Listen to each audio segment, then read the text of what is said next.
When you protest together in a group or in a collective, you are creating new humans in solidarity with one another. War is the end of this aestheticizing of politics.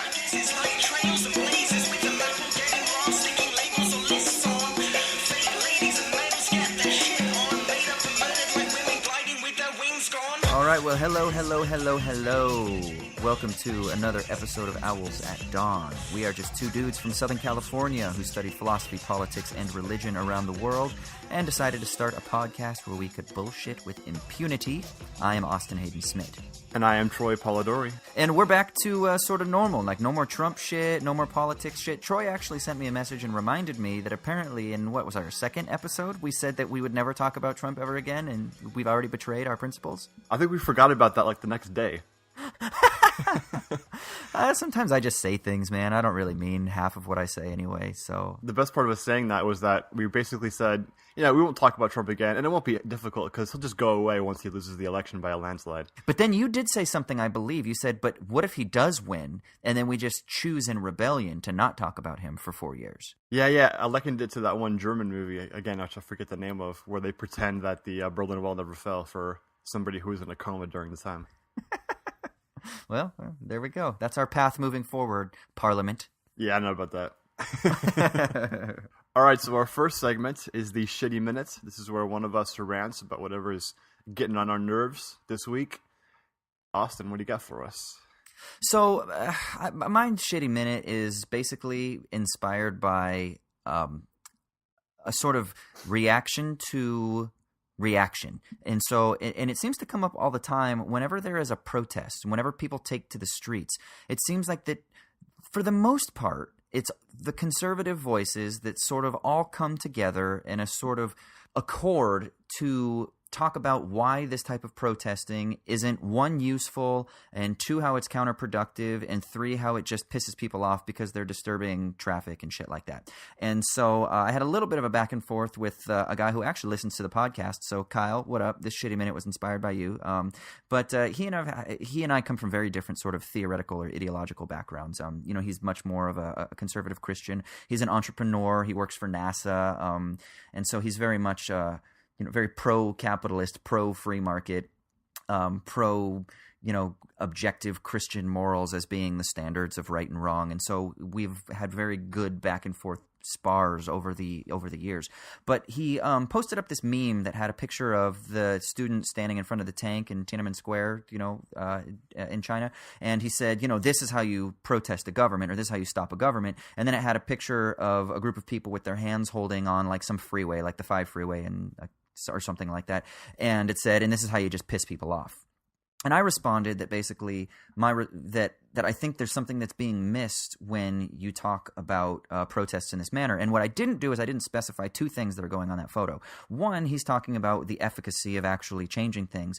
And two, there's something else that's taking place where it actually talks about what is being done is a sort of transformation of the people. It's a fused group. You are fusing people together in a common cause towards a certain political end. And so one of the things that I think that is really useful as an analogy is it's kind of like prayer. And Troy and you and I actually talked about this in undergrad, and I don't know if you even remember this conversation, but it was a really revolutionary moment for me where you said something about like prayer doesn't change God, prayer changes us. And I thought that was so interesting because I think that you find something similar with these protests. Not that it doesn't change social structures or systems. It can do that. Protest does have the power to do that. But I think there's another element that often gets overlooked, and it's the fact that when you protest together in a group or in a collective, you are creating new humans in solidarity with one another. And it actually does transform you. And it really pisses me off that people neglect that, and they just simply disregard these individuals as being outcasts or mischievous hooligans or young people who don't fucking understand anything, or they're just disrupting the status quo.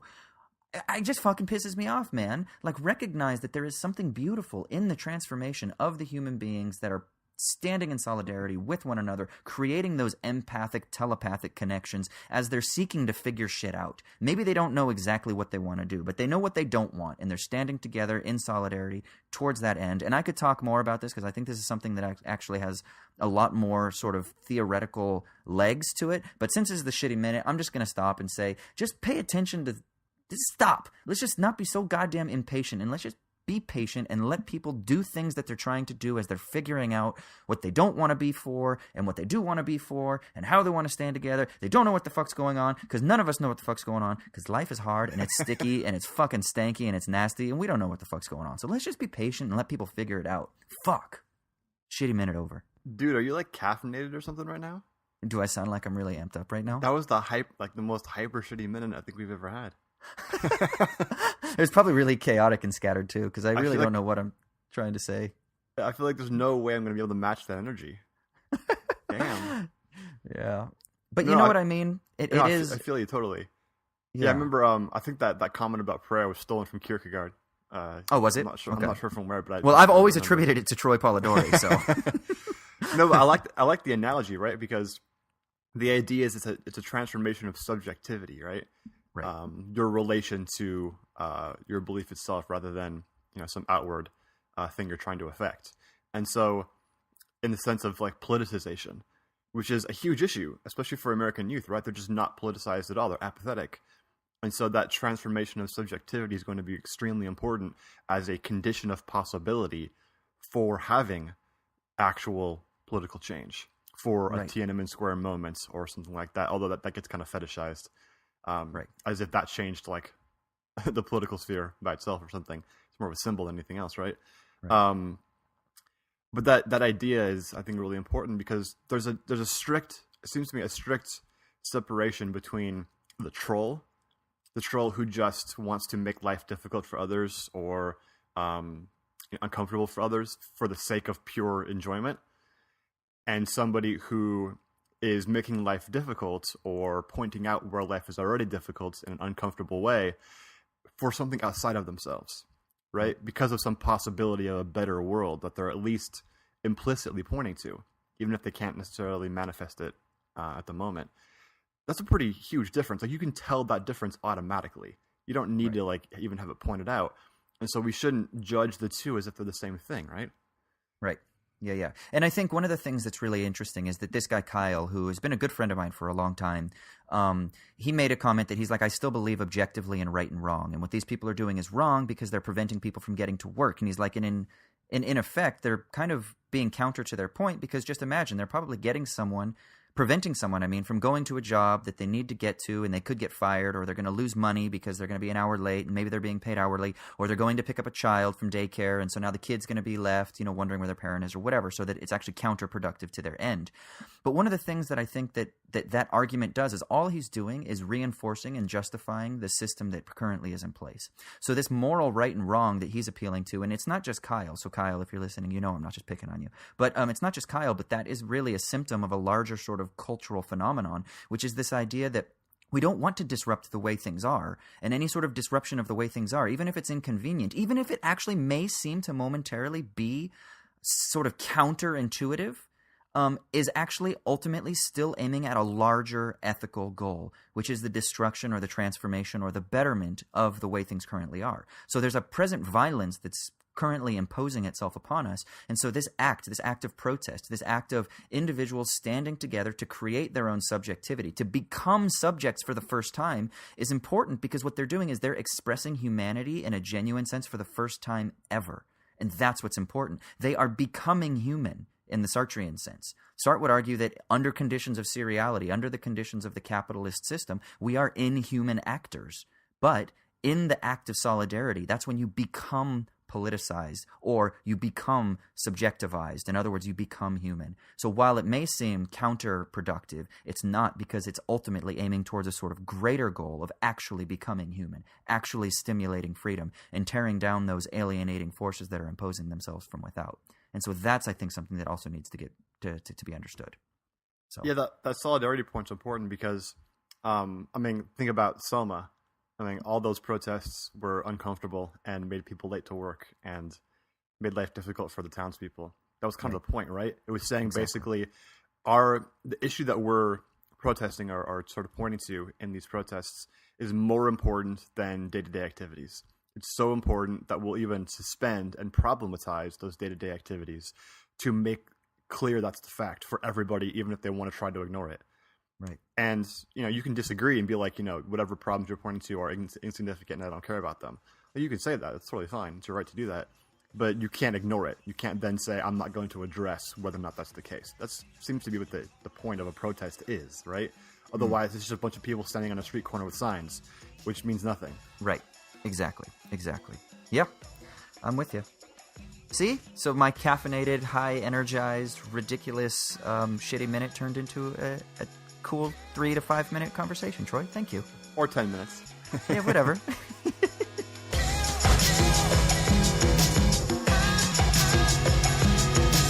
All right, cool. Well, now that the shitty minute is over, we're going to go into our main segment, which I'm actually really interested to talk about with Troy. This was Troy's. He reached out to me this week. We were like, what should we talk about?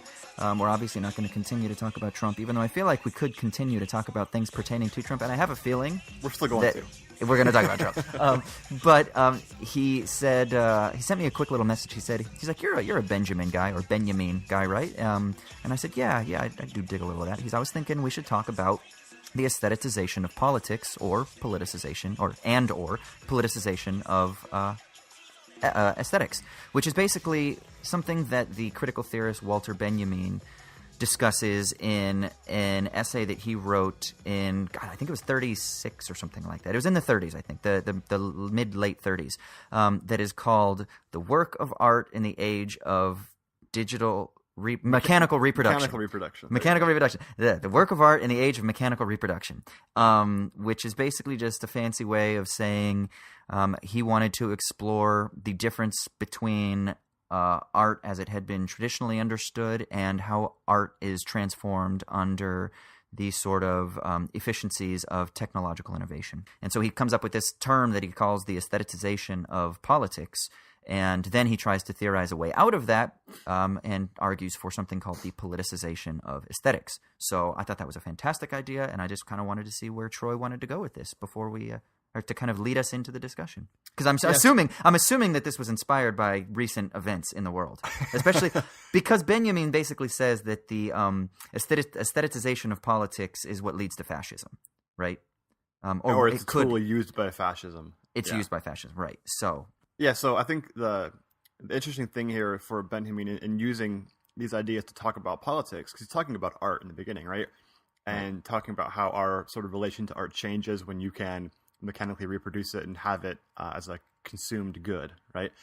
So you can think of just a really obvious analogy is for us, we grew up in the 90s, the CD. That was a pretty revolutionary thing, right? You could take a CD in your Walkman, you could play it when you're walking around, you could play it when you're put it in your like giant pocket and play it when you're shooting hoops, doing homework, whatever.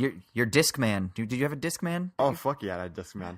Remember when you could get a Discman that was like skip proof and you could put it on? You had like that mode. Dude, that revolutionized my world when you could like make it so that it wouldn't skip.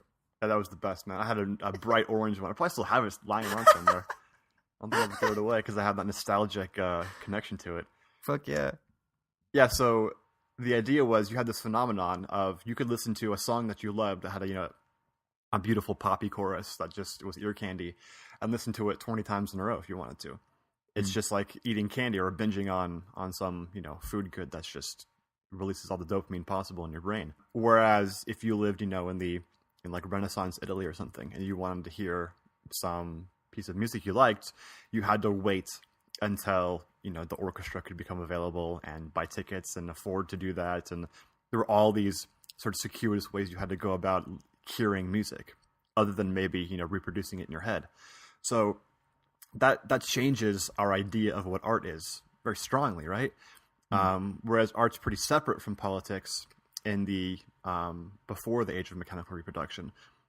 Whereas now, since it's ubiquitous and you can use it at any point, all of a sudden the political sphere has the opportunity of using whatever effective means or effective uses art can be utilized for its own ends. And so he uses that to analyze the idea of, well, what happens when politics becomes aestheticized? Aestheticized? Aestheticized? Yeah, I think aestheticized. Aestheticized. It is. It's a tough word. So his basic idea is that fascism is not necessarily an economic sort of form of politics primarily, or a social grouping, or any of those things. It's more just like a way of using aesthetics and politics. And there's other things like economics and sociality are extremely important. But he kind of talks about the use of arts as being sort of the main means that fascism used. And the idea of aestheticizing politics, got it, is that fascism takes away the ability to affect political economy from the democratic masses.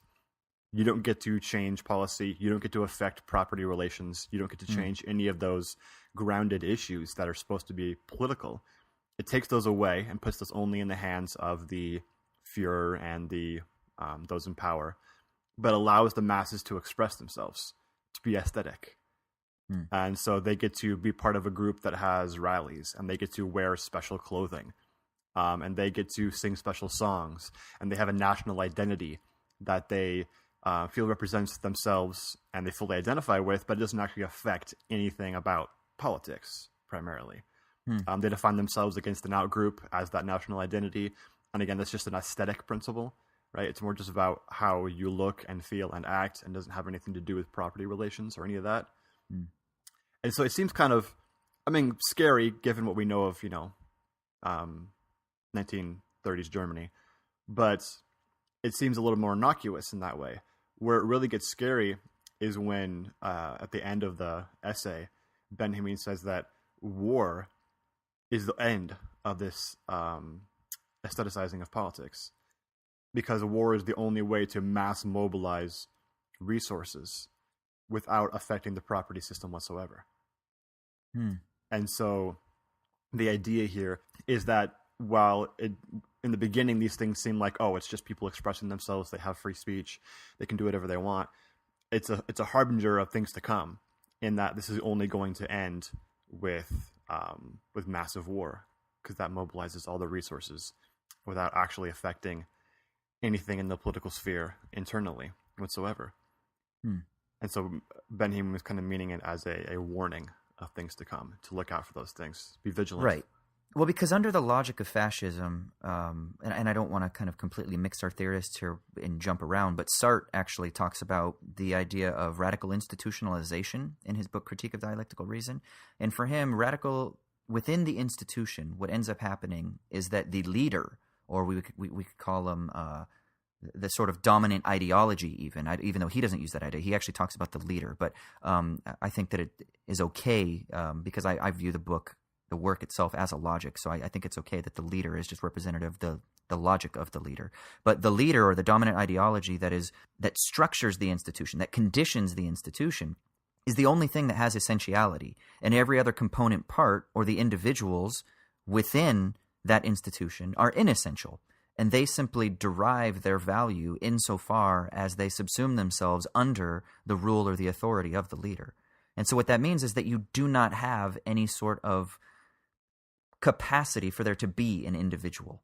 What you have is the institution and the leader of the institution, and everything serves the values or the desires or the intention of the dominant, whatever it is, person, logic, group, oligarchy, whatever. And so then everything else is just sort of a handmaiden in serving that dominant ideology. And so even though Benjamin doesn't press this, I think you can actually take this sort of fascistic logic and you can broaden it out to even talk about any sort of dominant ideology or a dominant sort of oppressive system that can be consonant in its logical structuring to the sort of fascistic ideas that Benjamin is talking about. And so what you get is, even under a sort of capitalist paradigm, I think you get a similar sort of tendency to behavior. And so rather than having individuals like we think we have that are all free and we're all living, seeking our best us nows or whatever the fuck it is that,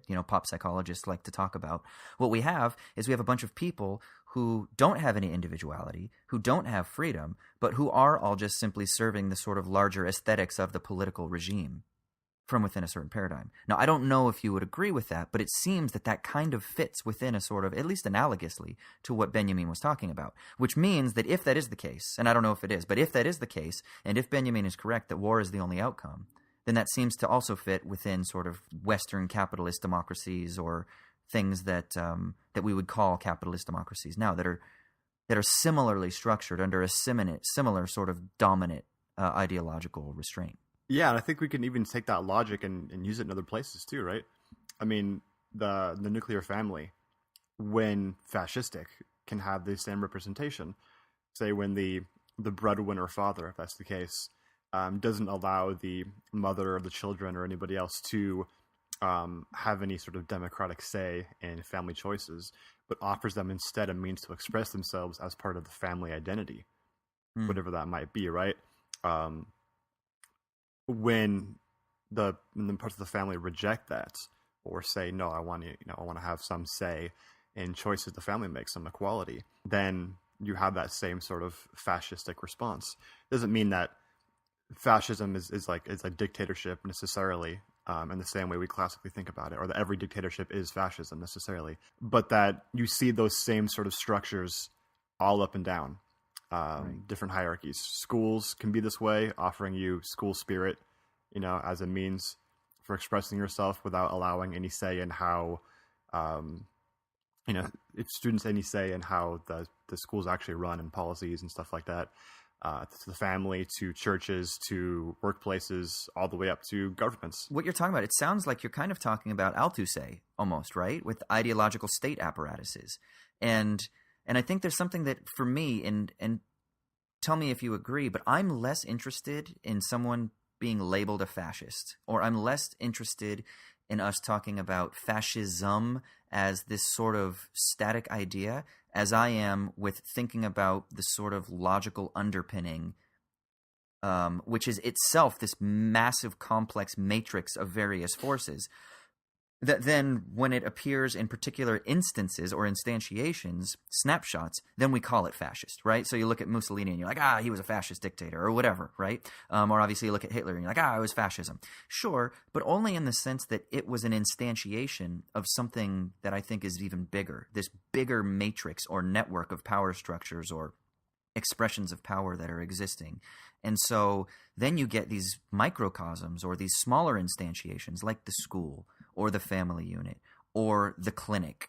We talked about Foucault a few weeks ago. The clinic was a big one for him, right? As a sort of mechanism that imposes a sort of way to teach the body a certain thing. And then, of course, I was just talking about Althusser, and Althusser would take that it's basically serving the sort of dominant ideology of the state. And then I would then go a step further to kind of tie back with what I was saying earlier about capitalism. And then in relation to this new documentary by Adam Curtis called Hypernormalization, which if you guys still haven't checked that out, and Troy, I don't know if you've checked it out, but check this shit out. It's absolutely amazing. It's one of the better visual essays I've ever seen.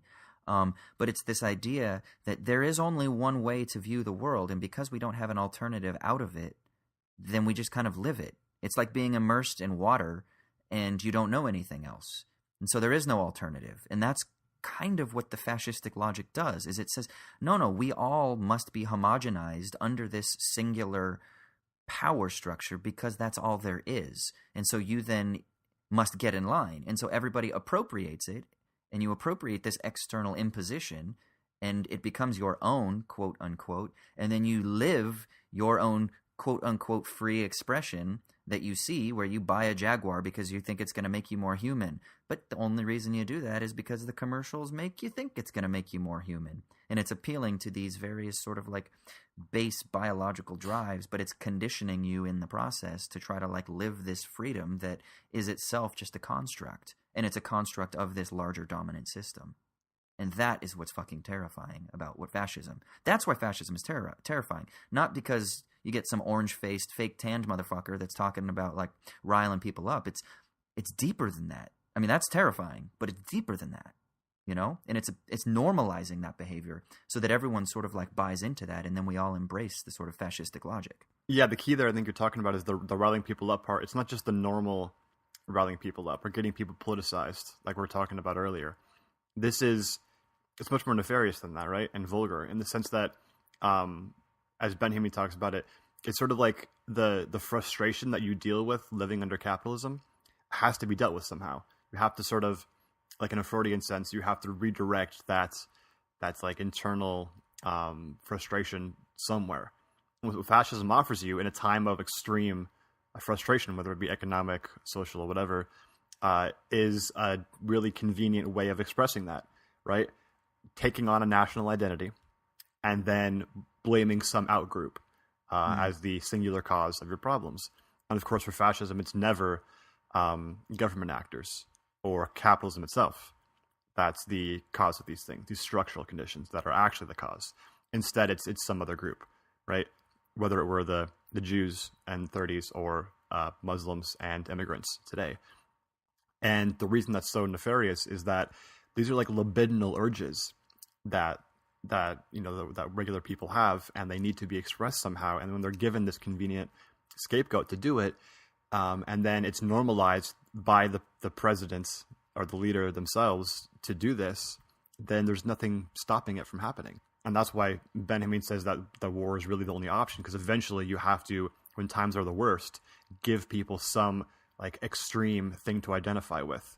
And when it comes to war, nothing's better than mobilizing everybody together under one banner than that. That's interesting. Now, here's my thing. I've been thinking a lot about this. I feel like there's too much information. There's too much exposure because of social media and, the immediacy of Twitter and the ubiquity of video cameras and things like that. It seems that to actually like have a repetition of 1930s concentration camps wouldn't happen today, right? Like I just can't see internment camps, Japanese internment camps, Muslim internment camps basically rising up in the United States. I can't see that happening because it seems like, first of all, our local civic governments are too empowered, right? Like the federal government doesn't seem to be as strong as the Socialist Party was in the 30s in Germany, right? So I can't imagine that the government would be able to erect that type of policy where all Muslims would be thrown into camps or something like that. So for me, that doesn't seem to be the real threat. It's got to be something else. And I think that's what I'm trying to work through, right? Because you hear all these people on social media and media outlets that are freaking out about, the rise of the alt-right and stuff like that. And I get it. That's fucking terrifying. And those individuals need to be stomped out. That needs to be combated, and that needs to be fought from all fronts, and that needs to be stomped out. But do you actually think that it would be possible, say there's like a Trump regime for 8 years, and then after that, I don't know, some other fucker comes up and he becomes empowered and he wins the presidency, and this kind of just continues, and then Marine Le Pen wins in France, and got Nigel Farage parading around and doing his douchebaggery wherever he is. I mean, do you think that that there would really be a threat of fascism the way that we think of it? Or do you think it is just more simply that insidious ideological control mechanism that will just further create social fragmentation? Not that it will actually lead to internment camps, if that makes sense. Do you kind of get what I'm getting at? Yeah, I see. Yeah. I feel like my intuition's the same as yours. There's just no way we could have internment camps like we did for the Japanese Americans in get away with it. Pearl Harbor. Like, there's no way. But no, then the ACLU would tear that fucking place apart. Yeah, I agree. But then I feel like we've been saying things like that for the past year. There's no way this could happen. There's no way Trump could be the nominee. There's no way he can get elected. There's no way alt-right could be a real thing that's discussed on CNN as almost like a legitimate opponents in politics. Like none of those things seemed. If you had been in a coma for the past 2 years, you'd wake up and be like, "There's no fucking way this thing happened. This is I'm still dreaming." So I don't ever want to say anymore, "There's no way this could happen." I don't know. My intuition's the same as yours. I don't think so. If it happens, it'll be in a completely different form. Well, that's what I'm worried about. I don't want to rule out things just because I'm intuitively like shocked by them anymore. Okay. No, I get that. Yeah, I think that we're seeing so many of these symptoms that Benjamin talked about. Like one of my favorites, he talks about how in the aestheticization of politics, truth is no longer based on knowledge, but purely on subjective feelings. And it's so funny to see these ideas that, that like would typically be called like postmodern ideas, right? Where how you feel about something is more important for its truth value than its sort of objective relation to reality. The truthiness of the thing, as Colbert put it.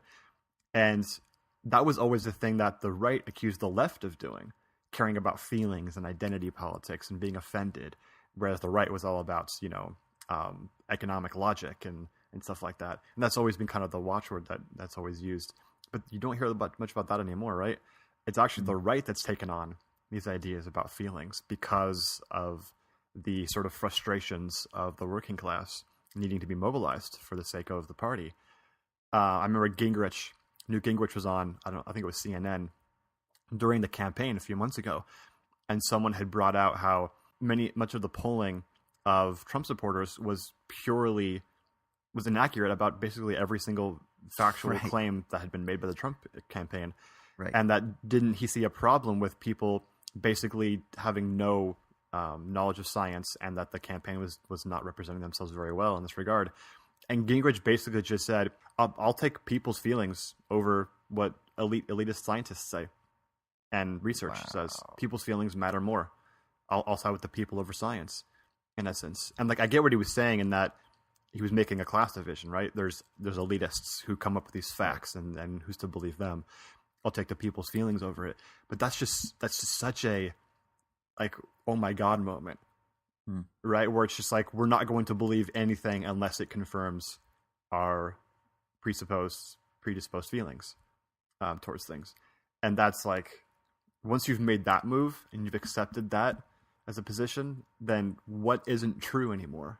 Yeah, no, that is really interesting. Fuck, it's so funny, man.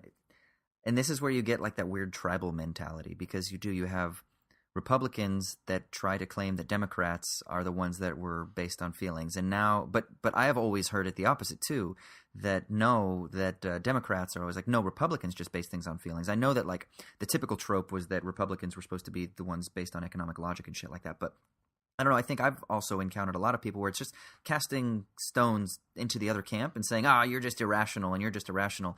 And I heard a podcast the other day on the Joe Rogan Experience with the creator of the Dilbert cartoon script. I can't remember the guy's name, like Scott Baker or some shit like that. But anyway, he apparently was trained as a hypnotist for many years when he was in his 20s. And he was basically talking about how he thought that Trump was a brilliant public speaker because of this ability to appeal to the sort of primal urges of individuals. And he said something you learn in hypnosis is that, and whatever, this is just really anecdotal, but I think it's interesting because it does touch at something that I think is, at least tangentially, it touches at something that I think is interesting. He says that what you learn is that the typical way that we view human consciousness is kind of overturned completely.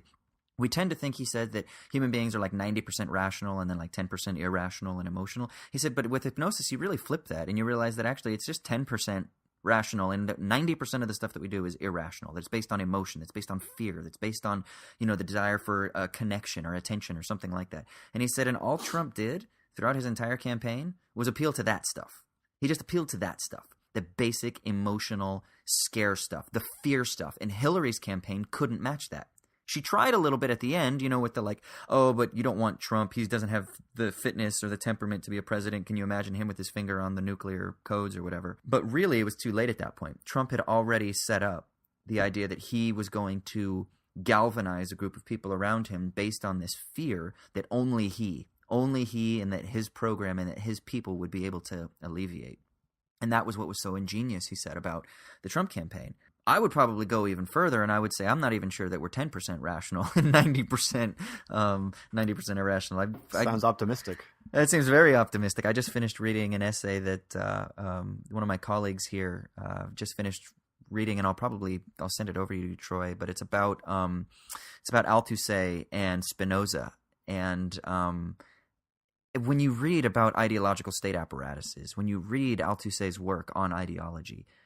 And then for me, when I do my research on Sartre and seriality and the critique of dialectical reason, it's just so hard for me to even think about human agency or rationality in any sort of meaningful sense, because I simply see control mechanisms and I see ideology and I see conditioning, social conditioning or political conditioning everywhere. And so, I don't know, man. It just makes me think, okay, so then what the fuck do you do? How do you become subjectivized, right? And then, of course, Benjamin has his kind of solution to that in the text, right? That's a good segue in the sense that, if we're so predisposed to be irrational and our intuitions and our assumptions are all irrational, then the work of philosophy, and I think having studied philosophy, the promise of it is to do the hard work of criticizing those intuitions that are based on irrational impulses and then redirecting through knowledge where they should go, and always being vigilant to see that in ourselves. Benjamin's sort of reversal of the aestheticization of politics is to politicize aesthetics itself. If we have this new age where we have art that's ubiquitous and it's everywhere and it's available to anybody, which is even more now in the age of digital reproduction. Your little slip earlier was a nice one, right? Because we have this new era where not just mechanical but digital reproduction. Art is even more ubiquitous than Benjamin could have ever imagined, right? We have an opportunity here, right? We can politicize that aesthetics itself rather than using aesthetics as a tool for keeping the status quo or for controlling political economy in the hands of a few. We can actually use aesthetics itself as a means for changing the political economy itself, right? Right. Now, he kind of leaves that a little bit open at the Right. end, but that leaves us room for some bullshit, right? It sure does. Well, and I mean, I obviously have written on this with my PhD research, was the possibility of transgressive cinema, and whether or not it's possible to sort of break the stranglehold of the conditions of ideological control.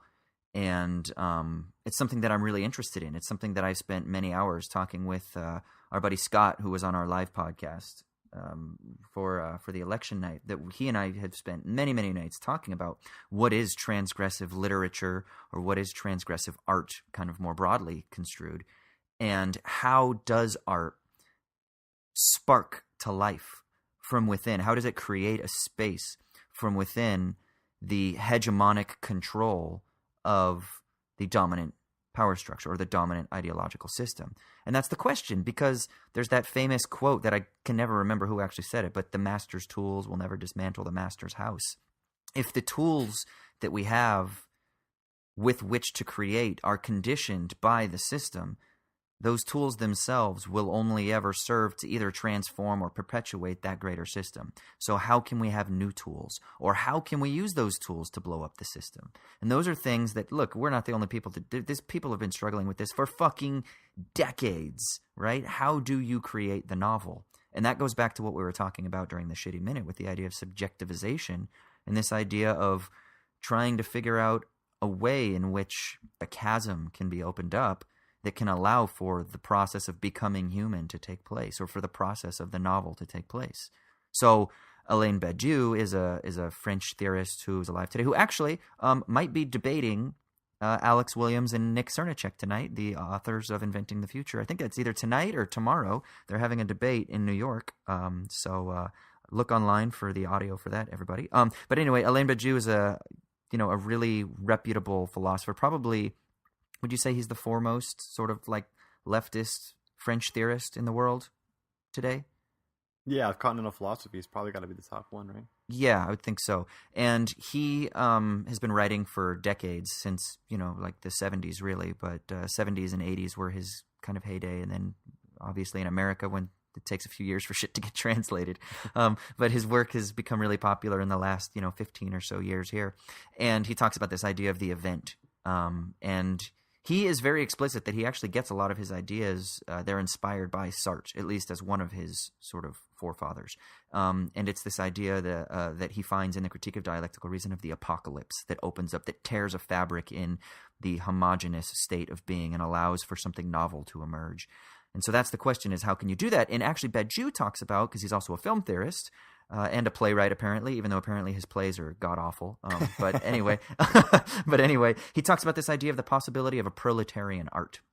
And is there a possibility in which art can be politicized in this sort of Benjaminian sense, that it can actually serve to transgress the greater system And I think it's really interesting to kind of theorize about that. And if I can plug my other podcast that I do with my friend Kier, it's called I Dig This Movie. You can check that shit out. But we actually just talked about dystopian films in our most recent episode, which goes live on Thursday. And the film that I chose was Snowpiercer. Troy, have you seen Snowpiercer? Yeah. Fuck okay. Yes. Now, Snowpiercer is a proletarian film, is it not? It is a politicization of the aesthetic in a day and age where Hollywood blockbuster films are, just these superficial kind of reproductions of the same ideology. Then all of a sudden you get this South Korean filmmaker named Bong Joon-ho who comes in, hires a leading man in Hollywood, Chris Evans, and creates this beautiful, beautiful allegorical narrative about social stratification and tearing down the hierarchies from within a given social structure. And maybe that's how you do it. But I don't know. Because then again, it's also a blockbuster film that made tens of millions of dollars. And I don't know. Is that just simply perpetuating the master's house because it's using the master's tools? Or is that signaling a way that you can create a proletarian art, or that you can politicize aesthetics? I think that it's definitely signaling something good there. I think it's maybe more helpful to talk about the obvious cases of not being politicized aesthetics. Like, not that I want to harp on him too much, but when SNL makes fun of Trump by having Alec Baldwin come on and act stupid on screen. I'm really glad. I was going to ask you about this because you said fuck you to all like the late night. I want to ask you about this because I had a feeling that when you suggested this topic, this was because you wanted to just rant about late night television. So please, the platform is yours, Troy. I had not thought about that when offering the topic, but that was probably in my unconscious anyway. It was sitting there. Yeah, I mean, all that stuff, like, it's funny, whatever. Actually, SNL's not funny, usually, so I'm not going to call that funny. Occasionally, that stuff can be funny, but it's not transgressive at all. It's playing into, it's actually service of sort of the aestheticization of politics, in that it offers sort of a way to libidinally express your enjoyment of the fact that this is all ridiculous. Everybody thought, I mean, I hate to do the Hitler thing here, but everybody thought Hitler and the Nazis were ridiculous. They're wearing their weird uniforms, and they're a bunch of young dudes, and he has a strange mustache and everything else. It's like, this is all too strange. And so you get this like weird enjoyment out of making fun of it, out of mocking it. And that's using the master's tools, exactly as you said, right? That's not politicization of the aesthetic. Transgressive art is going to challenge us. It's going to challenge our place in the system. It's not going to be comfortable. So we may, at the first glance, see this politicized aesthetic as being like not good and not enjoyable. But it's going to shock us a little bit and point towards truth. Seems to be the idea, right?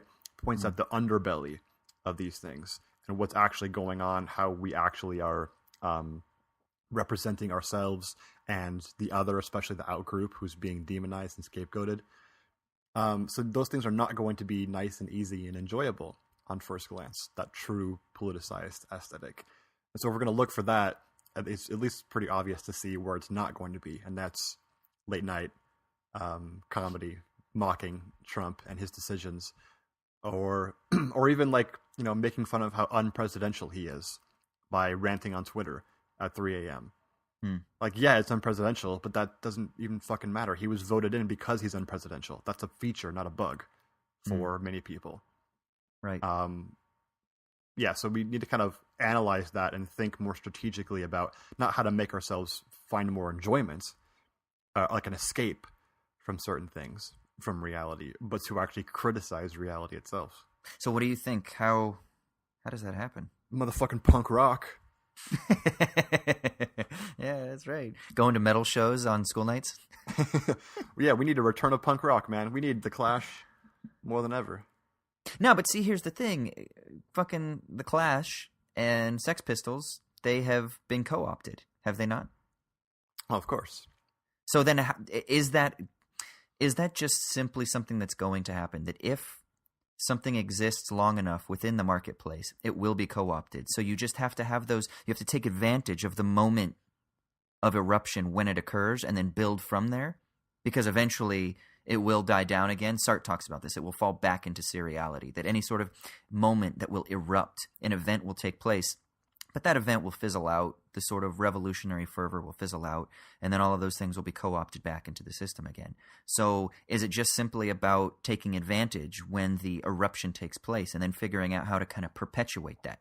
Sartre talks about the perpetual apocalypse or the perpetual event, right? How can you maintain that permanent state of revolution?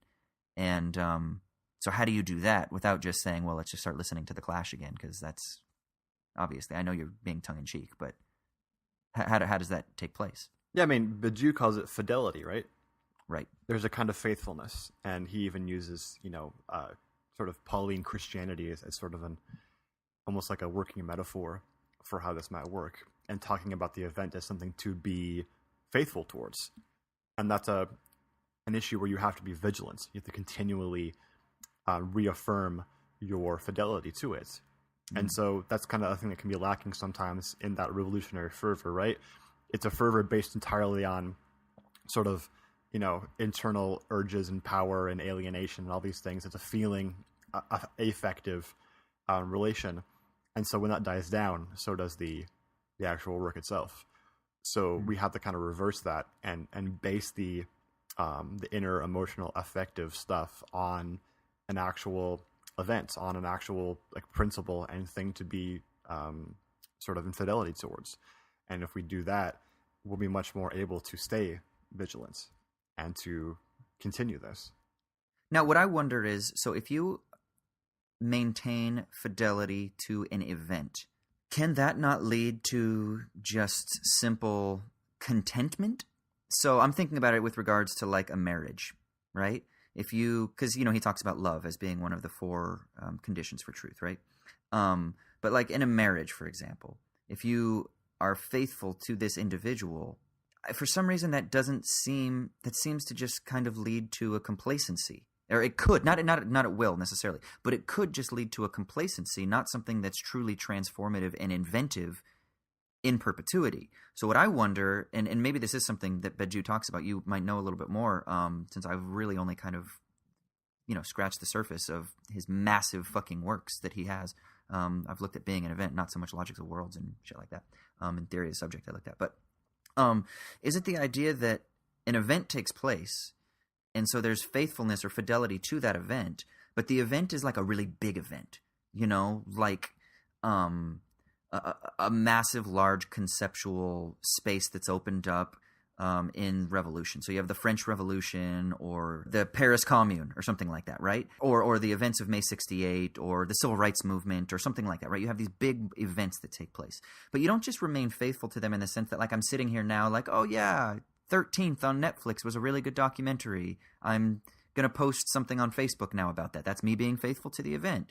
No, because that too is just simply co-opted by the system, very simply, right?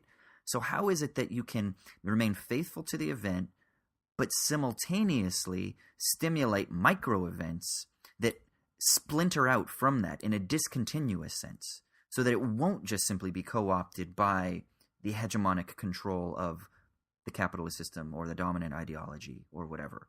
Can you do both, where there is that fidelity to the big E event, but then at the same time there's also a recognition that there are thousands or millions of micro events, and that we have to try to stimulate those to create those affective flows to dispositionally impel us forward towards new horizons? I feel like you could speak to this pretty well with the work on Sartre, right? In that, doesn't the event, or that fidelity to the event, like subjectivize you, especially in a political sense, and change your own relationship to the event itself? And in a way, it enables you to have that faithfulness, but you of course have to be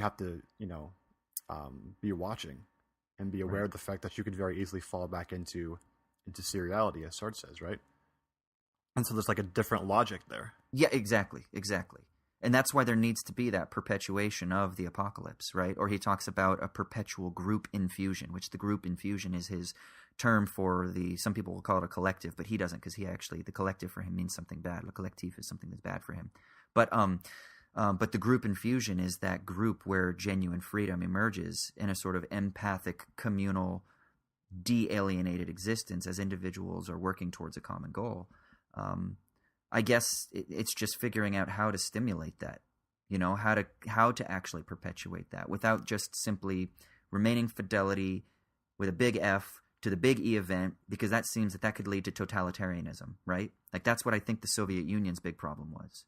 In that it had other issues, but maybe like from like a sort of like metalogical sense that there was fidelity to this ideal, but it was a very simplistic fidelity, and it was a very simplistic static solution for how to perpetuate fidelity to that event, and it wasn't comfortable with its own instability from underneath, right? It needed control, and it needed to sort of dominate rather than allowing for instability and perpetual transformation to take place. And I think for me, the big difference would be that Soviet logic is more top-down than it ought to be, and it ought to be something that's more bottom-up, something that impels from a dispositional realignment towards these horizons that are set before us, but that are not yet clearly delineated. And that's why I constantly talk about disposition and logic, because to me it isn't about the end goals and it isn't about the grand ideas so much as it is about reorienting ourselves towards these potential ideas or these potential images, which themselves are obviously malleable and retransformable perpetually. And I think Sartre doesn't explicitly talk about that in the critique. That's more like a Badiouian reading of it. But in my reading, that's how in my research, that's what I've talked about, is how to kind of create subjects from within the event of the apocalypse. And I'm really interested in the way that art can do that, the way that aesthetics can do that. Yeah, it seems to me the key word here, well, I keep using it, but I think it's really important to kind of cement, is the idea of vigilance. In that vigilance is how you point out the aestheticization of politics. When you see discourse move from being about issues and political economy to being about expression and how one expresses oneself. I think Trump just tweeted this morning that he canceled a meeting with the New York Times editorial board because they were being quote unquote not nice. And then the NYT came out and said, he's the one who wanted to change the rules and have a completely off the record meeting when they had only originally agreed to an on the record meeting. And so the discourse is becoming very quickly about expression, right? Where is the New York Times going to bow down to government, right? The entity they're supposed to hold accountable as media. So we've already seen this start to happen. So we should be continually vigilant to look for it and to point it out when it's happening as being a sign of bad things to come, because we're not talking about issues anymore. At the same time, that same vigilance can be what helps us stop from the inevitable or possibly inevitable, totalitarianism, which, I mean, like that whole criticism of the left is going to be totalitarian. At this point, it's like, really? A totalitarian left regime defeated the Nazis, so let's not disparage that too much. But yeah, I mean, eventually, if that were to come down the line, where the revolutionary event leads to a possible totalitarianism, it's so far down the line at this point, I don't even know it's worth even talking about. But vigilance would be the same thing that stops that too, right? Just not falling into comfortable situations where you're allowing yourself just to sort of enjoy politics as a sideshow, but instead being involved and wanting to see actual issues addressed. Aesthetics can help us do that. Yeah, I agree. I talk about it a lot within like my social circles and stuff like that, what we generally think of as politics or politicking today isn't really anything other than a sort of like popular political game, and it isn't really concerned with care of the city or care of the polis or care of the people, but it's really concerned with managerial stuff, and it's managing certain structures, economic structures, and it's managing the market, and it's managing certain power structures, and it's maintaining certain images and things like that. And I think that if there is going to truly be a sort of politicization of aesthetics, it has to seek to dismantle that. It can't just be about perpetuating, these systems that are presently in place in any way. It has to be antagonistic. And I really do like that idea of antagonism, or a distancing from. It has to be antagonistic to the logics that are popular or that are dominant. And so when you hear about people trying to discuss politics and they're talking about policy matters, not that stuff doesn't matter, that stuff does matter, but that shouldn't be our simple concern. That's not just what politics is. That's popular politics. And popular political discourse oftentimes gets bogged down in this sort of like lateral, serial meme culture where nothing is actually being said. It's just managing and reorienting and sort of like shifting around the things that are presently in place. It's like taking a bunch of blocks and just like, I don't know, shifting them around rather than actually like trying to build something with them. And that's the idea, is it's really trying to build something new. But figuring out how to fucking do that, I don't know. I just think that it starts with a dispositional antagonistic logic or an antagonistic mentality towards things. And I think from that, creativity can emerge. Yeah, exactly. I mean, political economy is the point, right? To change those structures themselves to benefit everybody and not just a select few. And the managerial liberalism that you're talking about, where it's just shifting around the blocks, kind of covers over that, right? And saying, oh, only serious people can deal with these actual policy things because they're very complicated. And so you definitely can't get into political economy because that's just right. above the board. Whereas fascism, and its sort of incipient form here and the aestheticization of politics, even goes a step further and says even policy stuff isn't going to be discussed. It's just about pure expression. So it's like doubly covered over political economy to the point where that's not even, you're wishing for talking about managerial liberalism now. I just wish we would talk about basic policy provisions, you know? And that itself is a covering over. So like you said, it's like a rupture, right? Politicized art ruptures that and shows the truth and says, no, this is trying to cover over the truth. We're going to rupture it and destroy it, burn it down. Not literally, but of course the figurative sense of burn down the cover over the ideology. And that's what politicized art does. It shows us the truth in that sense. Shocks us into out of complacency from that. Exactly. It shocks us to thought. And I love that. And that was actually one of the things that another sort of conversation I had on Facebook with people about. There was this, poster that these women had that they were protesting, and it said, maybe we should sprinkle some pumpkin spice into white women's lattes. Maybe then they'll care about racism. And this Facebook friend that I have, she got really offended by it. She's like, what? Because I drink pumpkin spice lattes, I'm a racist, and blah, blah, blah. And I was like, no, you're missing it. Like, let's pause for a second and let the message of what those young women are putting forth, let's let it hit us, because it's not saying that if you drink pumpkin spice latte, then you are a racist, right? That's obviously a logical fallacy. That's not at all what they're saying. They're just simply trying to make an ironic point.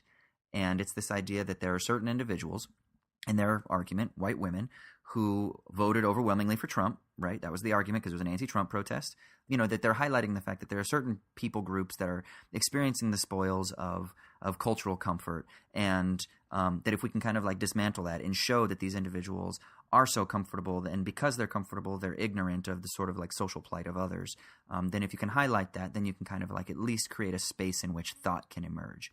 And I tried to at least articulate that to this group of people that I was chatting with, and hopefully I made some headway with them. But I think that was the point of that. And to me, that's what's interesting. It just opens up a space, it just opens up, and it was a sign. So that's sort of like the politicization of aesthetics, because it was a sign that was being marched in a performing art, platform through a protest, which to me, that is a sort of artistic expression.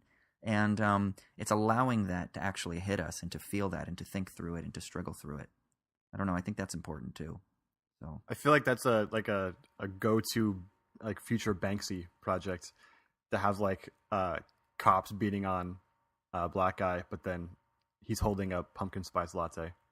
Yeah. So it's all good. Or maybe there's like a white woman next door who's holding a pumpkin spice latte. Yeah, exactly. So, well, any final thoughts? Any music recommendations that you want to give to politicize the landscape of aesthetics for anybody? Oh man, putting me on the spot here.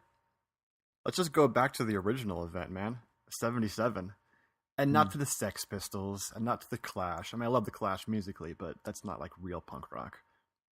You got to go back to like the grimy shit. Like New York Dolls. I was going to say New York Dolls. Or the Stooges, or all the underground punk from the 70s of that time. That's the real stuff. Get some Black Flag going on. Some Dead Kennedys. I do like me some Black Flag and Dead Kennedys.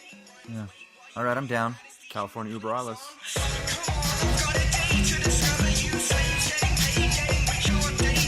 All right, so because I had bullshitting this week, that means that it is Troy's turn for the sticky leaves. So Troy, what is giving you meaning in a meaningless world this week? My absolutely favorite thing this week was this random dude on YouTube at a Trump rally in New York City talking some nonsense, brilliant nonsense, about Trump being the one who's going to finally finish the system of German idealism. Screaming out that Trump will complete the system, that Trump is a Kantian, and to follow him on Twitter. That was brilliant. It was so brilliant, I want to play a short clip of this audio, which I have for you right now. So just sit back and enjoy this for a minute. Are you familiar with the philosopher Friedrich Schelling? Have you read the critical historical introduction to the philosophy of mythology? Schelling is a German idealist philosopher. He was roommates with Hölderlin and with Hegel. And he talks about all of this. He predicted it a long time ago. Trump is going to make German idealism real. He's going to complete the system. Kant, he could not complete the system of German idealism. Trump is going to complete the system. He's going to derive the complete system. That was terrifying you, right? That terrifies you, right? It terrifies me. How can we complete the system of German idealism? I hope we never do it. I don't know. No one could do it. Hegel couldn't do it. Schelling couldn't do it. Fichte couldn't do it. Reinhold couldn't do it. Maman couldn't do it. No one could complete the system of German idealism. Well, that would be good. It's good that we don't complete it, right? I mean, they almost did in 1933 to 45. That little one they had a 12 German years. idealism. First critique, published in 1781. Trump is a Kantian. I want it to be clear to everyone here. Donald Trump is a Kantian. He's a German idealist. Wow. Well, Okay? He's German, right? He's a drum. Can someone Google that? He was a drum. He's a German idealist. Are you from New York? No, I'm not from New York. Are you, how old are you? You look really young. I can't say. I'm eternal. Have you been to college? I'm not in college. I just want everyone to know, everyone needs to be aware that the system of German idealism is about to be complete. Do you know the works of Friedrich Schelling? Do you know about Fichte? Do you know about Fichte? Show off the fucking book learning, fine. Book learning. Do you know about Fichte? We don't need books. The eye possesses the eye. Burn the books. Burn the books. We don't need democracy. We are the alt-right. We got Trump elected. We got Trump elected. Follow me on Twitter. Have a great night. All right, I just love that shit. I mean, it has no meaning. I have no idea what he's talking about. I'm not sure how Trump's going to finish the system of German idealism. I have read the first critique. Same as well. Some of Schelling's work, and yet I still don't know what he's talking about. Nope. But it was kind of absurd and brilliant, right? I love that the dudes next to him thought he was talking about like German. They thought German idealism was like Nazism. Or Nazism. something. Yeah. Trump is a German idealist, and doesn't that scare you, man? In 1933, right? yeah. I know.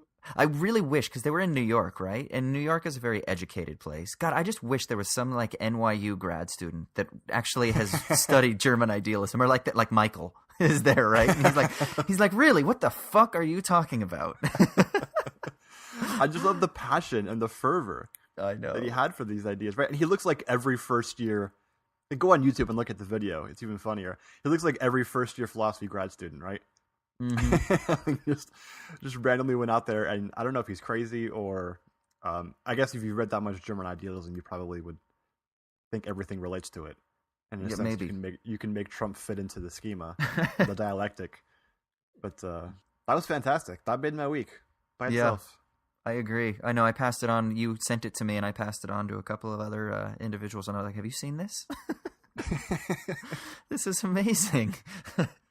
This is the rupture in the fabric of the status quo. You know what I wonder? I wonder if he was just kind of trolling those individuals. Because you cannot study that much German idealist philosophy and not also then have studied Marx, and then not also like have some sort of like reading like Zizek, or sort of like, you know, neo-Marxist, post-Marxian, or sort of contemporary Marxian thinkers, because they all kind of have some sort of relation in lineage, at least, right? I've gone to enough conferences where people who speak the language of German idealism with the same level of efficiency that this guy seemed to, they also know like who has been inspired by Marx. So I wonder if he's just trolling fuckers, you know? He's totally trolling. He knew he was getting on the news or whatever the reporter was doing, and was just like, I'm gonna fucking talk about like shelling, because. Yeah, but so do you think he's actually like a leftist in disguise? Is what I mean. Oh, is he even in disguise? I don't know. Was he? I feel like he was saying Trump is going to complete the system, but not necessarily in a good way. Oh yeah, maybe. Yeah, maybe. Huh? See, maybe I misunderstood it. Yeah, I don't know. God, it's open to interpretation. That's the idea, right? This is politicized aesthetic right here. That's right. We need to find this guy on Twitter. And if you are listening, random guy on Twitter who thinks that Trump is going to complete the system of German idealism, please come on our podcast. Yeah, please come on our podcast. I want to interview you. This would be great. Let's talk about German idealism and Trump. We're already doing this shit. Yeah. We're just basically going to give you a shitty minute and a sticky leaves and a bullshitting. Matter of fact, we'll just give you an hour and 20 minutes to just talk about the ways in which Trump is going to complete the system of German idealism.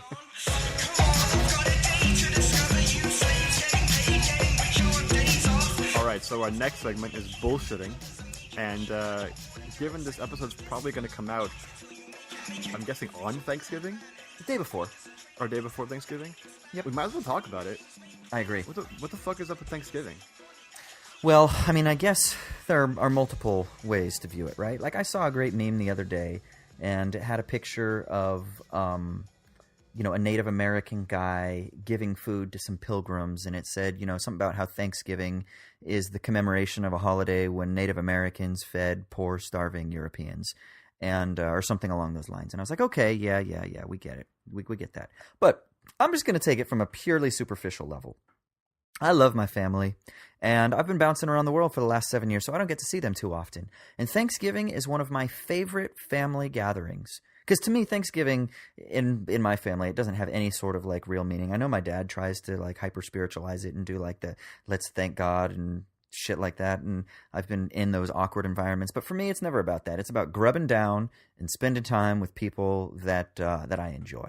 So for me, I'm down with some Thanksgiving. And because I'm in Europe right now, I'm actually trying to organize a little Thanksgiving shindig at my place on Saturday. Because I was going to be in Scotland hanging with my buddy Keir and his family, but I'm not going to be able to do that. So I might just do like a little Saturday shindig here at my house with some random Americans and random Irish people and whoever else the fuck wants to come over and do a little food thing.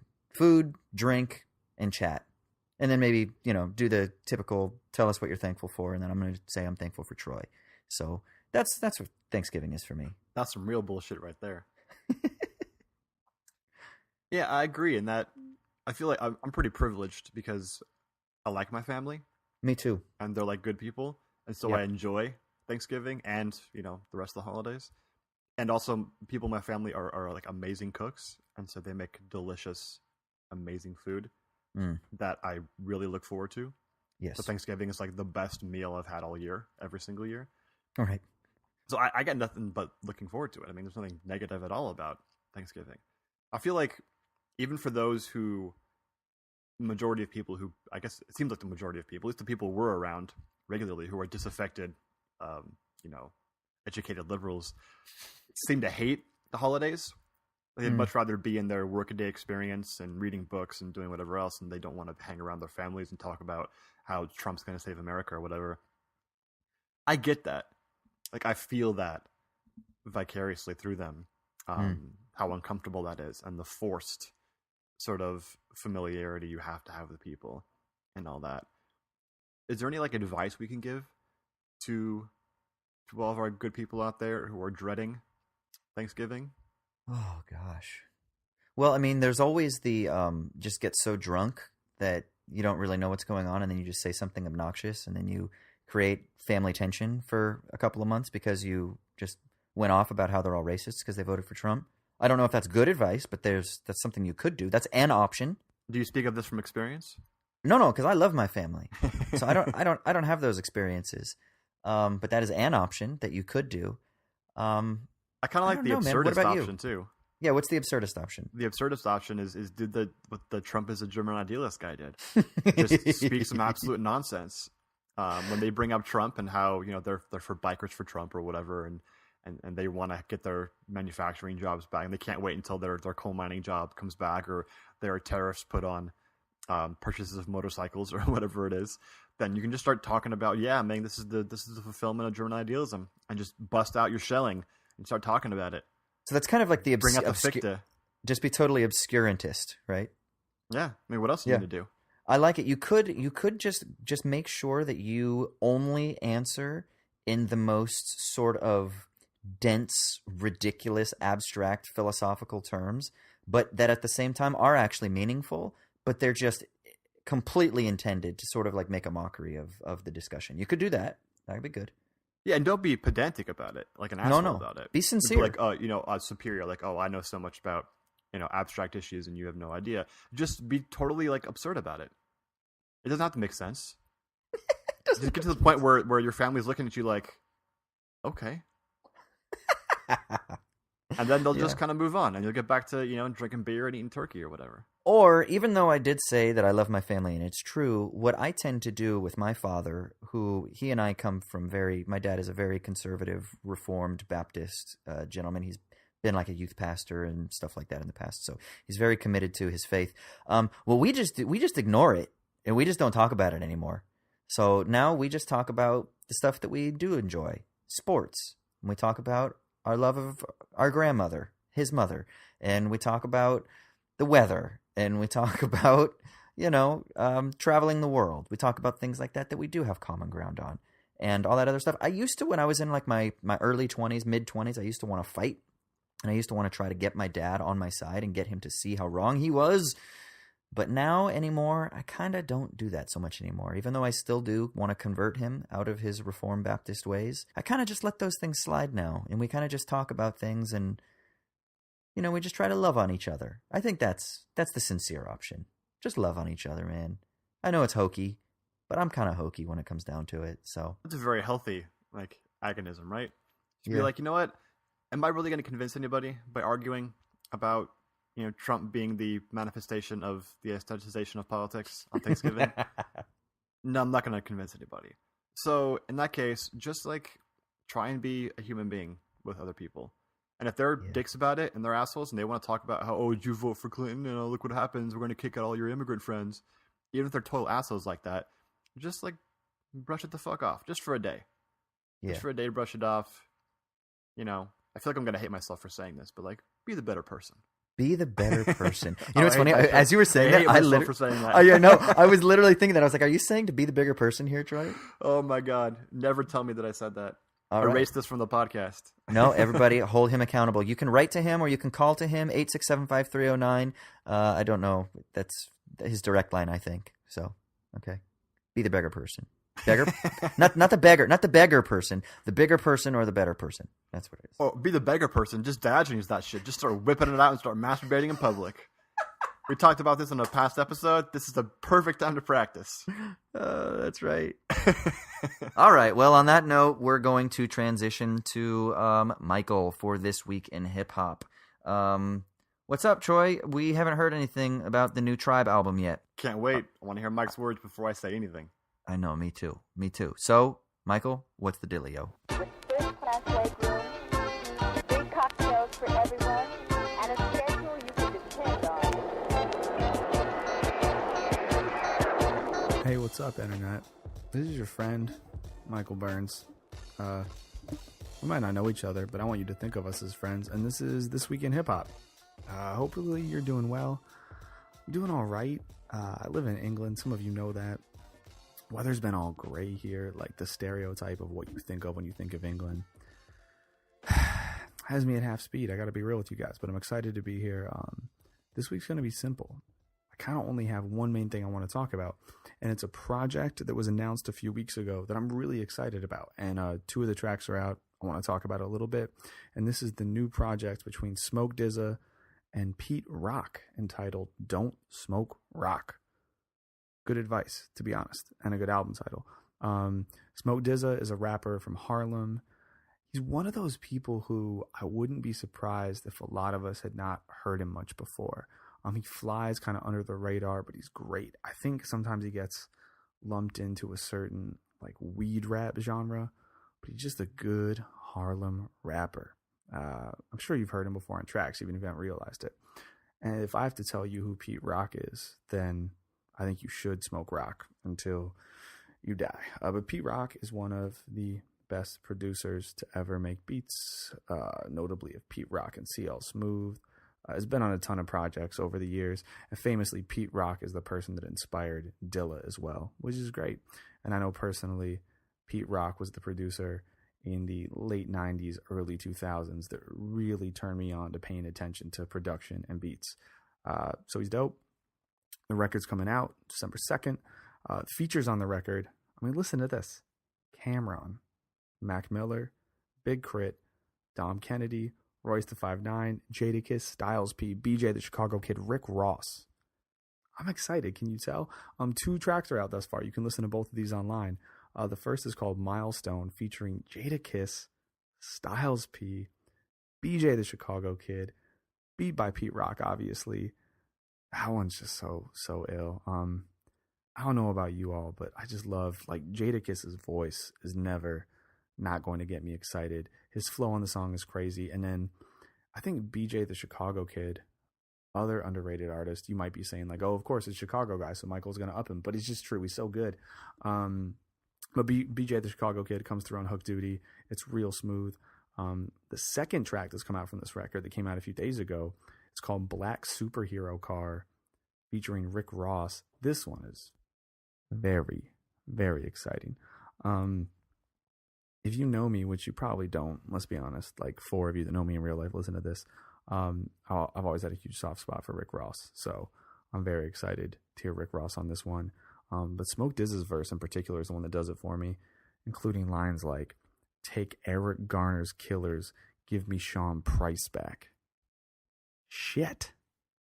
That one just made me say shit. Because I don't know about you, but I would. Like, if we could trade Eric Garner's killers and get Sean Price back, I would in a heartbeat. Rick Ross on that track says, "No, we owning some masters on some mobster shit." It's just good. It's a good track. Makes me really excited about the record as a whole. And I'm just kind of in that mood right now for some just really good raw standard hip hop. And if I get a whole record of Smoke DZA and Pete Rock sounding like this, I'm gonna be a very happy individual.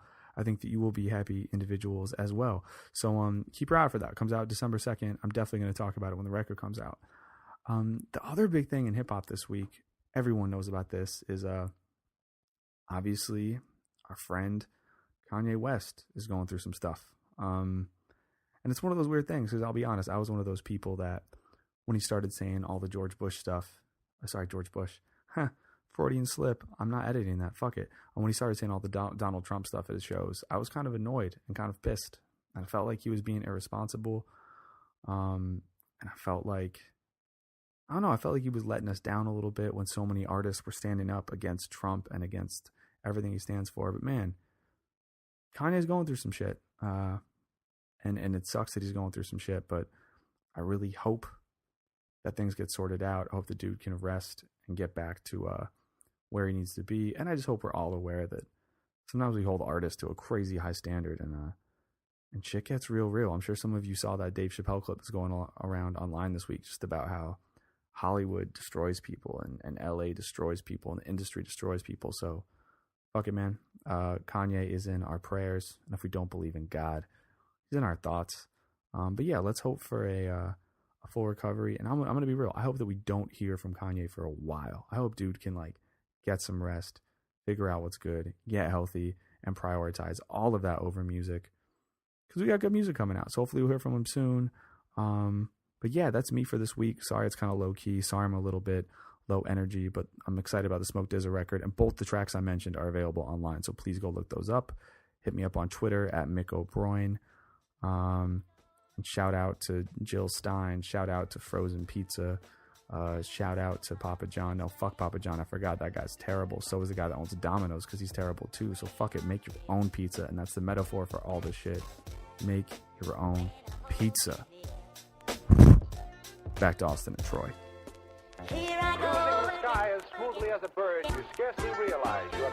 All right. Thanks, Mike. Austin, Do you make pizza?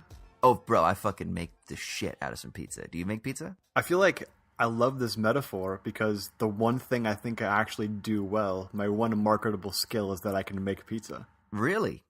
How do you make pizza? Well, dude, I fucking owned a pizza restaurant for a couple Oh, of yeah, years. that's I can make some damn good pizza. Oh, that's right. How did I forget about that? You really make pizza. That's right. For people that are listening that don't know, Troy, in a former life, was an entrepreneur / small business owner / pizza maker extraordinaire. And let me tell you, they made some damn good pizza down at Vincenzo's Pizza.